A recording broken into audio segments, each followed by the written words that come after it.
დღეს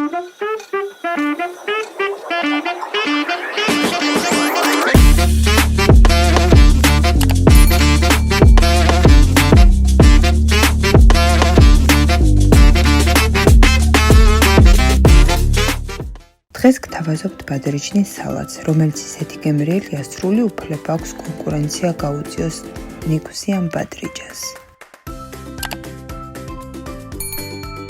მაშასე, მზადებას ვიწყებთ ბადრიჩნის გამოცხობით. ბრწყვნით, ჭრით გრძელ სქელ ნაჭრებად და ვაწყობთ პერგამენტ დაფენილ საცხობ ლანკარზე.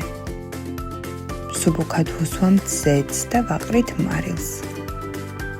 ვაცხობთ გახურებულ ღუმელში 170 გრადუსზე სრულ მზაობამდე.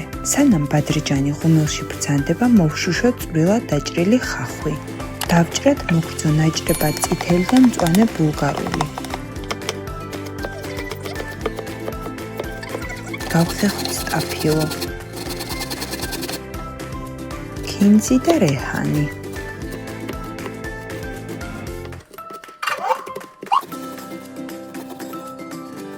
გადაურიოთ ერთმანეთს დაჭრილი ბოსტნეული მოშუშული ხახვი და ნიორი.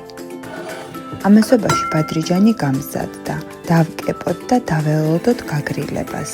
დავამატოთ ცოტა უცხო სუნელი და ყვითელი ყვავილი, ასევე დაბლენდერებული ნიგოზი.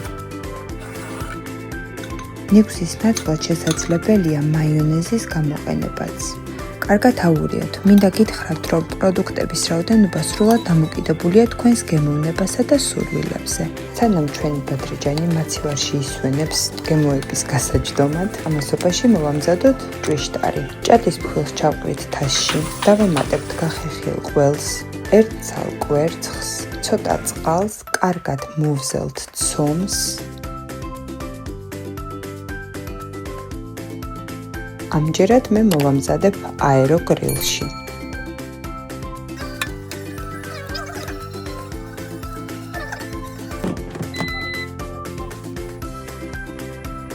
ეს არის განუყრელი დუეტი, რომელიც ერთმანეთს ყველაზე მეტად უხდება. დავასერვიროთ და ვისიამოვნოთ. სიყვარულით მომზადებული და სიხარულით გაზიარებული თქვენთვის.